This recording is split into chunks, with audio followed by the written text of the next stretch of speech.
Welcome to the Milk Cookies Podcast. This is the super amazing podcast that has absolutely everything to do with American football and nothing to do with milk and cookies. My name is Alex. I'm joined today with Leon. We are going over our Dolphins series. Our final preseason game happened a couple of days ago against the Bengals, which have resulted in a 29-26 win in the Dolphins' favor. So just before we move on to depth chart 53-man roster, so Leon, give me your take on that game. What surprised you about that game? Well, it was just people fighting for spots and stuff, but we didn't see any of the starters a lot. Well, I didn't. I saw a nice comeback and people willing to make I forget the QB name, but he made the practice squad, but just coming back. I thought the game was over, so I turned it off. But Yeah. the game at the end. No, Senate came in. He looked really good. Showed a lot of development, a lot of good stuff. It's unfortunate that the Dolphins didn't keep him on 53. Let's see who else did really good. The Dolphins did the defense did well. Special teams was good, but there's just a lot of, we slimmed the cut from 85 to 53 in a matter of a day. So it was a lot. But on the plus side, the Hail Mary pass that Reed Sinnett had to, I believe it was Merritt. Was it? Yeah, I think it was Merritt. Okay. But still, it was a beautiful pass, 4th and 13, 46 yards, just a Hail Mary throw up, catches it on the sideline, 2 feet in, touchdown, we're winning against the Bengals. Then again, yeah, it's preseason, but at the exact same time, it's still something exciting to watch. Yeah, So overall, the game was fine, but yeah, you're completely correct. It was a battle of the second and third stringers and those just trying to get one of the last couple of spots locked up on the 53. So on the 53-man roster, we're running with two quarterbacks, a buttload of guys on defense. We are currently at 9 offensive linemen, which may seem a little light in my opinion. But in terms of the 53, the guys that were on the fringe of being cut but ended up saying, who do you think was deserving of a 53rd spot? Oh man, I would say Trill Williams. Trill Williams. I thought he would be cut, but he surprised me. Mm-hmm. I don't know if it's deserving, but Duke Riley made it. I thought he wouldn't make it. So Yes. Yeah, there's a bunch of guys on the 53-man roster that I didn't think was making it. Just honorable mention, tight end Sethan Carter, the current tight end number 5 on the team, which is a lot. Let's see. Gaskin, Ahmed, and Brown are the current 3 running backs of the Dolphins. Let's see, who else can get an honorable mention? Jamal Perry, the guy listed right underneath Williams, is still on the team. But yeah, linebacker core. Perry got cut. Cornerback. Yeah, Jamal Perry, he got cut. Earlier today, we signed somebody. Oh, I didn't see that. Yeah, that sucks, man, for him. That's unbelievable. I actually thought he was going to make it this time around. Honestly, defensive wise, I have no problems with it. Just a couple. One cut is the Benardrick McKinney cut, which was kind of major. We traded for him back in March, April, and everybody was really excited because Benardrick McKinney was possibly the only good defensive player on that Houston Texans team. He can hit. He can hit. He can hit. He's a heck of a middle linebacker.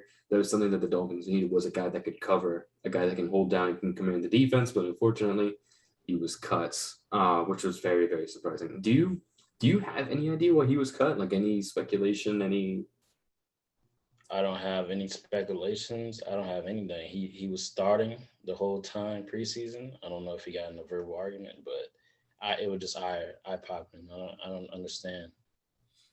Yeah, it was just between the cut and then a comment that Flores said days later about a different situation. To me, it brings the light a little bit. So one of the guys that made the 53-man roster, Landon Roberts, he was injured a couple of games last season, was kind of hanging on the low-bearing fruit, is now currently listed on the 53 and was far than safe. My thing is, I think McKinney was cut was because they realized that they didn't need him anymore. We have a heck of an outside linebacker court with Baker, Phillips, Van Ginkel, 3 really, really good guys that can pass rush for sure. but we didn't have a definite middle linebacker. We didn't have a guy that would hold down, do cover one, stay in the middle, hold down that middle of the field. And that's what I think we were going to do with McKinney, sort of that like, oh, if the running back does a 5-yard pass, you had a guy that was going to hit him as hard as possible. And the thing is that I think Landon Roberts and then Sam, what is his name? Aguavian? Aguavian? Is that his name? Yeah. Sam, Okay. Yeah. I mean, even especially that Atlanta game, the Atlanta game with he had 4 sacks and everything. I mean, like I said, he was a guy that was always on and off the practice squad the past few years, and now he's finally made it.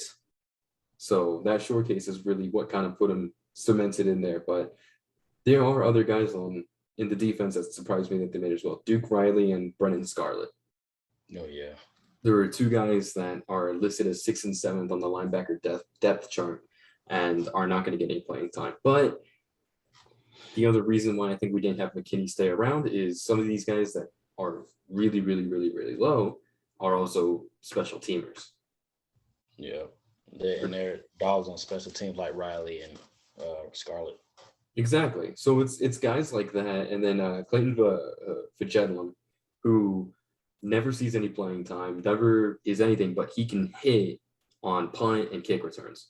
It's the exact same reason why those guys have a roster spot, because those are one of the 10 other guys on kickoff and kick returns that can definitely move the ball a couple more yards. So I think that was just the main reason why McKinney was let go. I mean, he's a surefire middle linebacker number 1 for a team. It's just, I guess, for the Dolphins' versatility and everything, it wasn't working. And then another thing I saw was that in practice, he was getting burned on pass coverages too.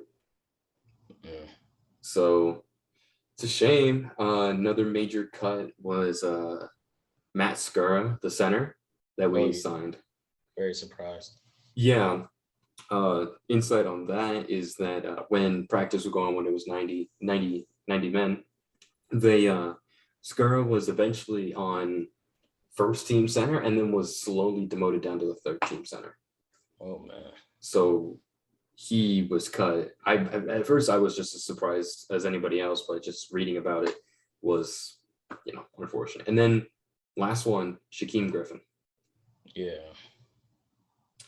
Yeah, he's a heck of a special teamer. I'm just surprised that we cut him. I thought he would have made another roster spot. But here, let me ask you this one question. We have currently 9 offensive linemen on the roster. We have 4 tackles and then 5 interior linemen.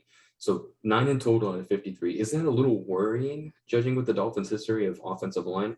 Yes, that is a little worrying. We need about 10. I think we need 10, man, because I think one tight end has to go. We have too many tight ends unless they're going to – I'm not sure we can do it with 9. I mean, because here's the thing. I mean, we have 5 tight ends currently, and typically I'd say a team has 3 and maybe a 4th, depending on special teams.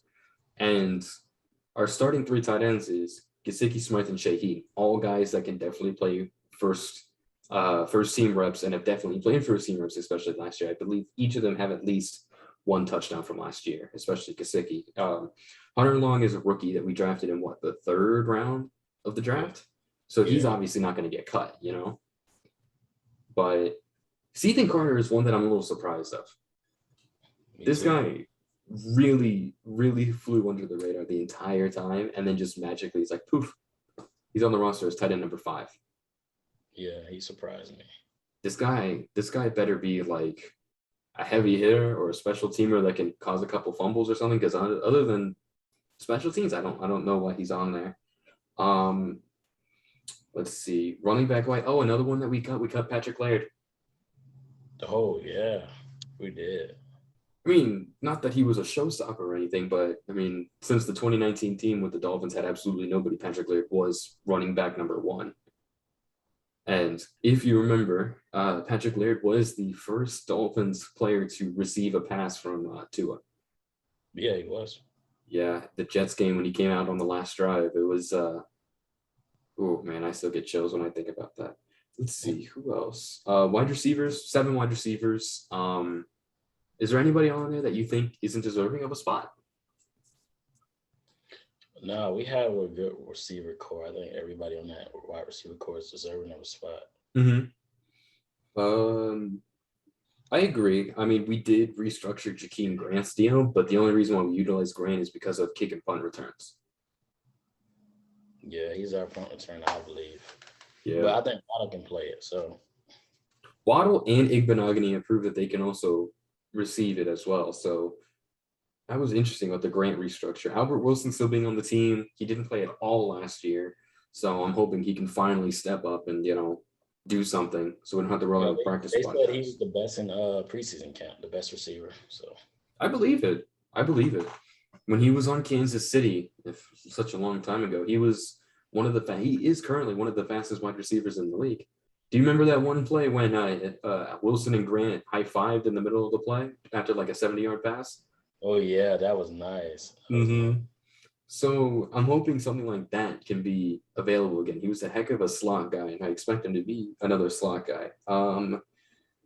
Safeties is perfectly fine. Rowe, Jones, Holland, McCourtney, Fitzgerald. Cornerbacks, I mean, Xavier Howard, Byron Jones, and Justin Coleman is the starting three.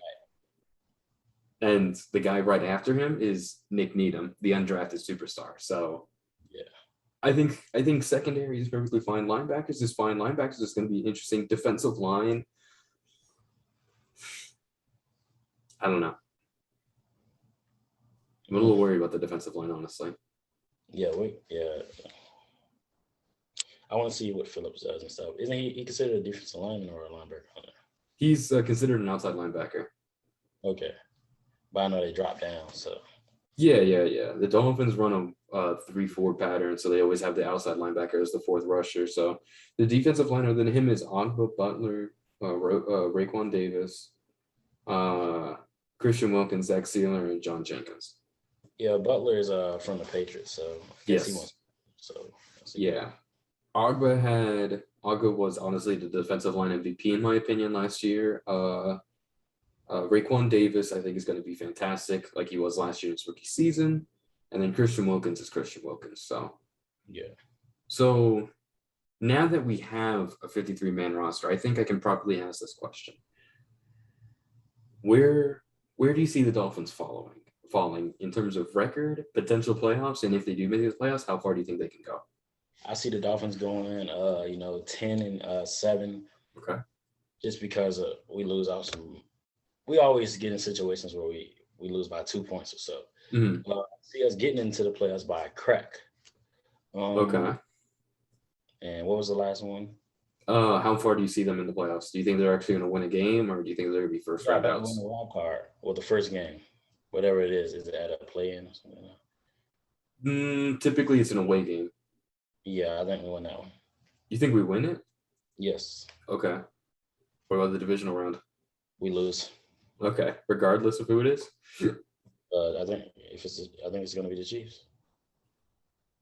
Okay, so you think the Dolphins are going to be like what, 7th in the playoff running? Yeah, we don't play good against the Chiefs. Every time I watch, it's a good defensive at first, but man, Tyreek Hill, we got to stop. Yeah, it's always the problem. We were close last year with that comeback, but not close enough. Let's see. What's another thing? Okay, last question. I got this one for you. Do you think this is the season that Tua silences everybody that's doubting him? Yes, I do think it's the season, and he starts off with a bang versus his former teammate Mac Jones. Okay. 300 yards. How many yards? 300 plus. 300 plus against Maybe the Patriots. Mine, but 300 plus. 300 plus already. Yeah, exactly. I think you're correct because one of the key defensive players on the Patriots is going to be out for the first 6 weeks, that being Stephen Gilmore. That's going to be nice. I'm getting excited for that. Their number one corner is going to be J.C. Jackson, who is still pretty good as a corner, but that's going to be nice. So, all right, that'll do it here for us. Thank you so much for watching. Let us know who you think surprised you for the 53-man roster. Tell us who you think you deserve to be in. Tell us who was undeserving of it. Let's see. Tell us what you think the Dolphins their record is going to be, knowing that we actually have a 53-man roster, not just draft. So Leon says 10-7. I'll say 11-6. give us yours in the comments, and we'll see you guys most likely next week while we do a pre-Patriots analysis game for the Dolphins. So thank you so much for watching, and fins up. Fins up.